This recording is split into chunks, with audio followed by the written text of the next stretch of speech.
After conquering stage 4 cancer, Amy Lee founded Dance4Healing, a telehealth live video platform. Welcome to Techstination, and joining us is Amy Lee. Thanks for being with us, Amy. Thank you, Fred. It's always enjoy your beautiful voice that I just told you. So it's an honor to be interviewed by you. Thank you. Well, tell us a little more about your journey. I just touched on the surface there. Yeah, so I used to work in tech, and I was, at Yahoo as an art director. Then I was in AT&T in interactive R&D as a user experience manager. And so my background is mostly in technology. And then in 2012, after working for large corporations for so long, I kind of feel like there's a desire that I wanted to pursue my passion in the social impact space. And I was invited to apply for Senior University that ended up giving me a full scholarship to go to NASA in the Bay Area for this 10-week intense global entrepreneurship program. My class was 80 people from 36 countries. So, it was a huge diversity, and I was super excited. And then, life is just like a movie. I thought like, yeah, Amy gonna change the world. I went to NASA. Then I was discovered that I actually had cancer that was wrongly diagnosed. But luckily, because the change of their, the area that allowed me to see new doctors, that allowed the cancer diagnosis to come out. Yeah. So yeah, life is crazy, right? And that obviously was an ordeal. It was as we've said, it was stage 4. It was fairly advanced. But... Yeah, and I think a huge part is because I was wrongly diagnosed. And then by the time when the correct diagnosis came out, in about 53 days, I went from a normal brain EMI scan in Los Angeles, went to Bay Area for a second EMI scan to 2-centimeter tumors in my brain. Yeah, and so this is also why I'm writing my book right now, because I think that people need to know, all these things happen to patients and families. And my mom literally said, went up to study in NASA, saved my life. Because imagine if I didn't move, I was wrongly diagnosed. I was actually given wrong medication.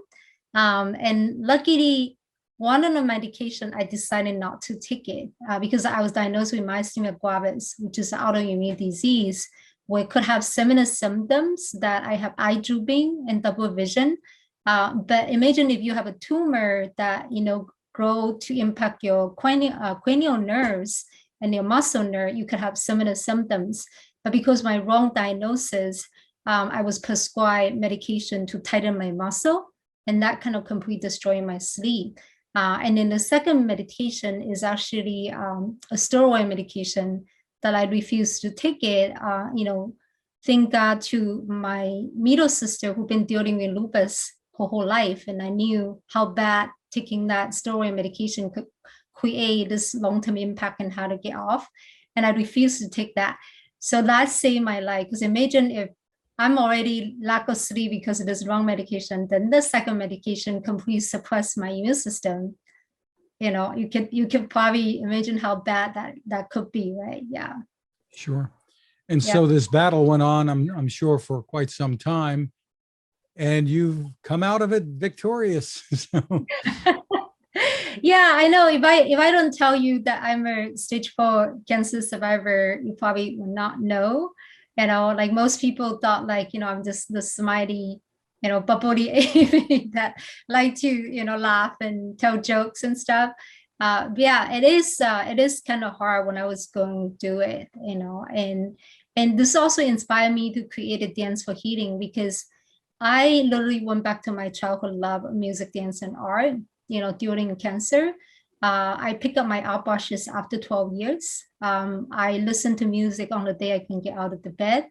And then the only movement exercise program I'm allowed to attend, because my immune system is so compromised, as at the cancer center, and it just happened to be a music and movement program.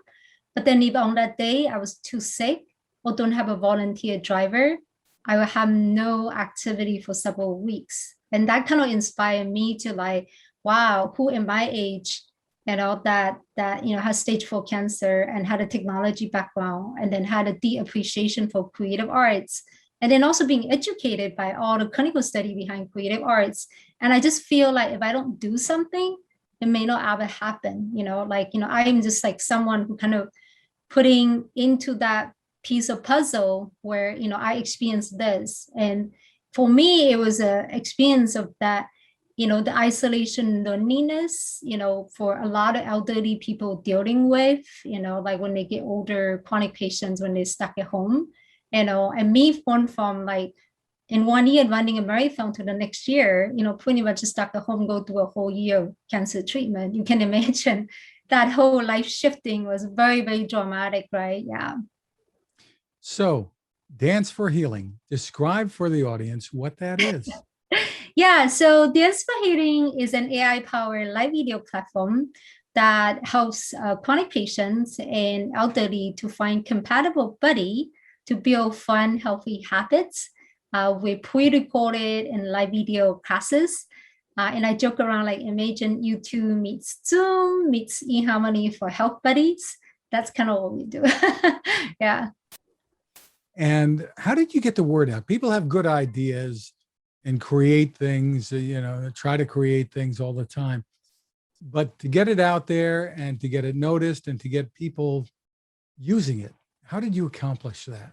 Yeah, so what's interesting is I first started with like went to hackathon and just like build prototypes, because my extensive background in technology is product development, right? And I also, my undergrad is graphic design. So, it was one of the top design schools. So it was really good for me to mark up some interface that looks beautiful and get all the programmers excited. And then, we end up keep winning a lot of hackathons. So that allowed me to kind of build product. And then on top of that, I just had a huge amount of passion that I myself was lucky to survive and recover. And I just went to talk to a dance teacher who actually did a fundraiser for me when I was diagnosed with cancer. And imagine at that time I was super sick. I didn't even know if I can make it to the fundraiser. And then, I walk into the room with a whole room of people waiting for me and my mom to walk into the room. And then they all like so excited. And like, like when we walked in, when I was barely able to move. And then like, when they were asking me, like, do I have anything to say? I literally was just no words coming out from my mouth. And this is imagine like I have won a public speaking contest since I was 12. And I speak on a lot of stage performers. At that particular moment, I have no words. Literally, I was in tears. I was so moved by the dedication to help me recover.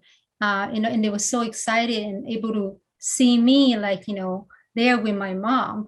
And, I didn't expect this like a year later, like I end up went back to the same teacher and I was like, hey, I have this idea because I personally benefit from this.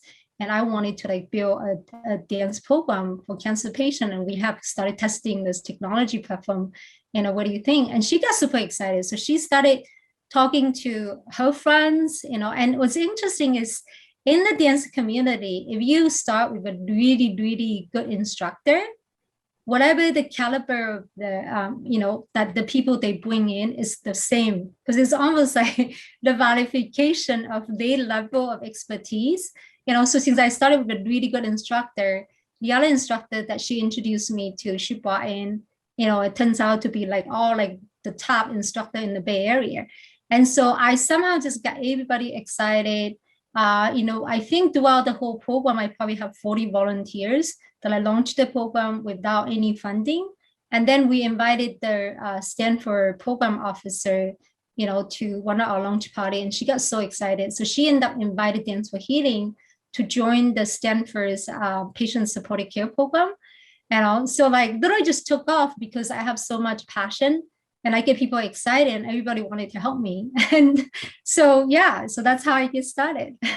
And that continues to this day. We'll talk about, what exactly Dance4Healing is doing now, but you just became part of an NIA program. Tell us about that. Yeah, so this is super exciting. I actually just have our first kickoff meeting with our coach that was designated to their consulting agency that work with NIH. And it's going to be a 10-week program. And then they will help us facilitate the whole process of writing this NIH grant that we previously have submitted a one-page summary to tell them what we're trying to build. The program is an intergenerational program.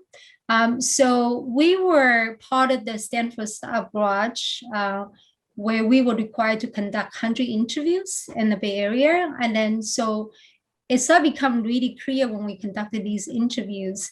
The most popular activity in the Elder Center was music, dance, or art. And then the second one is an intergenerational program. So they'll have like kindergartner coming to play with the elderly or high schooler coming to work with them. And that really sits in my head all the time. And I always had this desire, like, how do I bring the two generations together to create this, bonding experiences, to address the challenges of technology adoption for the elderly, and then also allow the elderly to feel they can continue contribute, like even though they age, right? Like, I was just talking to the program officer that how I overheard my mom was talking to her social worker saying like, yeah, when you get old, you kind of feel like a little bit like, no, you're not losing value, you're not able to contribute to people, and so like, that's like a lot of elderly kind of feel, right? And so in our intergenerational program, in addition to how we previously matched the compatible buddy, we also asking questions specific, like, what do you want to teach? What do you want to learn? And like when I was talking to Joy, the NIA officer, who I connected, through Mary, and thanks to you and Mary in your academy, that she was super excited. She was like, oh yeah, we see so many proposals, and sometimes you just like scratching your head, like, why do they keep saying the same thing, right? And she thought like our proposal is very unique. She hasn't really seen that many proposal that was, specific on intergeneration. And she was super excited when I mentioned that, we adding this additional component to match the elderly and the young. And then from her own experience, she used to work in like, elder centers, the caregiving facilities, where she really was there with these elders. And so she knows a lot about, this sort of self judgment, like when we get old, you kind of lose the value. And that's a hard thing, like you can imagine, like for someone who like maybe a president of a company, all of a sudden they get, oh, no one's reporting to them, they can't teach anybody. And the older they get, they started to feel kind of like, like less value, right? And so we also wanted to contribute that to the elders, in addition to technology adoptions. The other side of it, though, I was in the behavioral health summit the week before, and it was very shocking. During this pandemic, 3 out of 4 have reported 8 to 10 on a scale of 1 to 10 in terms of stress level. And then the other data was sad. 1 out of 4 18 to 24-year-old have tried to self-harm, like suicidal attempts in the last year. And so that's just even bring out more urgency to like, how do you, bring this two generation together so, the old can get the support from the young for technology adoption, and for this, self value, again, present to them for the young, allow them to contribute to someone. It's also something allow them to like, reduce their anxiety and depression, and able to giving is also a very loving gift, right? Yeah, so we're kind of like excited about how we can bring these two generations together. So there are obviously a lot of benefits from physical activity by itself, just the act of dancing, I suppose. But the social aspects of it are probably equally or maybe even more important here. Yep. And you're crossing generations. Initially, I think you were probably focused on helping other people who had gone through or going through what you went through with cancer. But the scope has broadened considerably. Yeah, absolutely. Yeah. And so you probably see this data right here. Dancing reduced the risk of dementia by 76%. And a lot of our decision to go out of just cancer is because of these, really striking medical research data. So in addition to dementia for this NIA, we actually currently also writing a grant for NSF, and that is focused on cardiovascular health for diabetes and hypertension patients. And that is also because of there's a separate study from UK, 48,000 patients. The study was published by University of Sydney, shows that compared to other exercise, dance reduce cardiovascular death by 46%. And so that's also why we kind of, go from just cancer, start expand to other chronic disease, especially the one that have really high data already verified by prior studies that could really help patients. So where do you go from here, Amy, with this? Where does Dance4Healing go?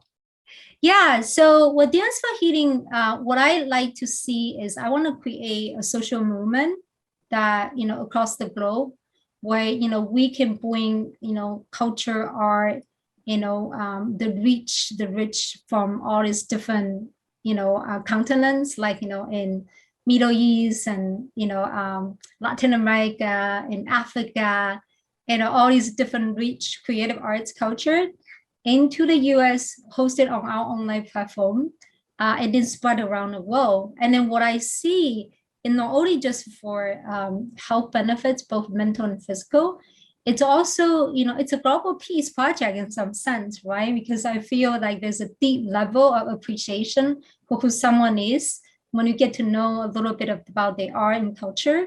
And we actually currently part of the Founder Institute, where we got really present to the UN's, initiatives, and we have to go in and identify which part of it our company actually addressing, and so that really, bring present to like, we're actually creating an ecosystem to bring this global culture and art and then spread around the world and to empower people, able to, feel, fun and connected with their loved ones, and being matched to a compatible buddy, and to like just build healthy habits in a more fun, easy way. Yeah.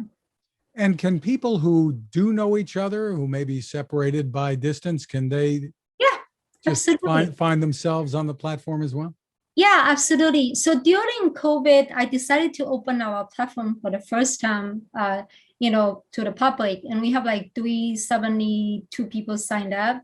And then that was just like an initial effort to support, like people during this pandemic.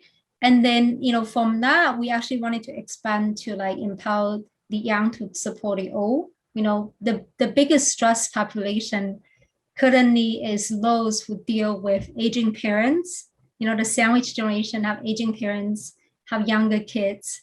And during this pandemic, they're the one who work from home, got to figure out how to care for their parents remotely, have kids potentially at home. They need to figure out how to homeschooling them. And they're dealing a lot with stress. And these group of people are, contribute to our economy. If they're down, our economy is going to be down, right? And so we definitely feel that this platform in a way is not only allow them to support their parents remotely, whether it's themselves or get an old uncle to dance with, their mom, their dad, or like, mom connected to old high school friends, it doesn't matter, so like we actually offering like, you buy one, get one 50% off.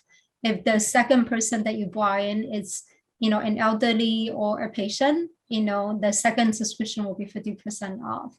Yeah. And also encourage like their kids to dance with their grandparents. Like my niece just came back and I just like seeing how she and my mom will like sit in the patio and talk for like hours, it was just very encouraging, like to see that the beauty of intergenerational connection. Terrific. So tell us about the subscriptions, how this works, if people want to give this a try. Yeah, so currently you can actually go to dance4healing.com. And it's the numeral 4, we should point out. Yeah, numeral 4, yes. So dance4healing.com. And then you can go there to sign up, get an email to how to sign up for our platform. And now because we're coming out of COVID, we're gonna migrate to a different platform. So the free offering is still available, so grab it where you can before we do the migration. After we do the migration, we will be offering, like, say, if you wanted to find out your personality type to dance, we have like 3 different levels, and we kind of joke around like easy breezy, mellow yellow, dance machine, and we're like, discover your dance personality type. So that would be like a free offering for anybody who wanted to just do a try, do our different energy levels. And then, for the future version, there will be a free, to try, whether it's maybe 15 days, and sometimes we might do promotion of 30, 60 days, depends on whether it's a holiday or something like, that we wanted to promote. But for now, you can go to my website before our migration to still sign up for free, as for now, yes. Terrific. Do you know what the subscriptions will eventually cost? Yeah, so we are thinking about $29 per month. That will give you a monthly subscription to our entire library. You can do it anytime, anywhere with friends and family. And you brought, a mom or dad or an elderly, or even want to contribute just supporting a chronic patient or an elderly, the second subscription will be $15. So you will get 2 subscriptions for $45. And then if you do annual, that will be even lower. So if you do like the annual, it will end up become like $20 or something. So that's kind of what we're offering. And then we will also launch our signature 8-week mindful movement program online as well. So that is also something to watch out. And you do have instructors on here and such as well, right? You've got groups of people who, and that's another aspect of this, that during the pandemic, a lot of dance instructors, fitness people were not able to work, and you've so during the pandemic, we actually started the instructor program where we actually train instructors how to present themselves online, how to teach online, how to work out the lighting, all these experiments that I have right here. And that is actually in the effort helping other instructors that I bought the lighting, bought the mic, trying to kind of help them figure out how to best teach. And then, so now we have a whole group of instructors we already trained. So now we kind of circle back to like, building our elder care clients. Right now we're talking to Brookdale, we're going to do an entertainment forum in another week. And about 2 weeks ago, we did a remote entertainment. And it was kind of funny, like I came in and there was a lot of last minute changes. But, at the end, I wasn't even sure they're able to interact with me because you can barely see them, right? Because in the activity room. And then the activity director was like, oh my God, this is my best turnout. It's like the most people we have in probably the past year. And they were super excited. I was able to do like this fun exercise. Like, how many of you go to an event and somebody come up to say hi to you and you feel embarrassed because you don't remember their name? And I was like, raise your hand. A lot of people raise their hand, and I teach them this fun exercise. So like, imagine like, my name's Amy. I'm going to say an animal's name, start with the first letter of my first name and do the animal dance. Everybody had to follow me. So I was like showing like, Amy, the alligator, it's like, everybody was like following me. And afterwards I was like, who remember my name? And then people like, Amy. And so like, I was like, okay, anybody want to give it a try? And then it was dead silent. So I was like, oh shoot, like, yeah, they're going to be participating now. And then somebody shouted in the back, was like, a rhino. It was really funny. And then so at the end of that exercise, we ended up like, I think we have like 12 people in the room, which normally they only have like 3 or 4 people. So it's literally their best attendance. And then there's like probably 8 or 9 animals created by the end of that exercise. It was really fun. And then we asked them like, okay, so who remember that person's name? And they'll be like, yeah, the butterfly, the bee, So yeah, so it was like super cool. Just like remotely interaction, taking some of our in-person program that we previously done, and this is a really fun exercise that people love, and we're able to kind of start implementing them online. Yeah. Yeah. Well, congratulations on all that you've done so far, and there's much more to come, obviously. The web Yeah. the website again is Dance for Healing, DANCE, the numeral 4, healing.com. Yes. Amy Lee, thank you so much for taking the time with us. Thank you. In fact, I love your commitment to this community, and it's amazing to see you and Mary. Oh my gosh, like the events that you guys put together, the academy you guys put together.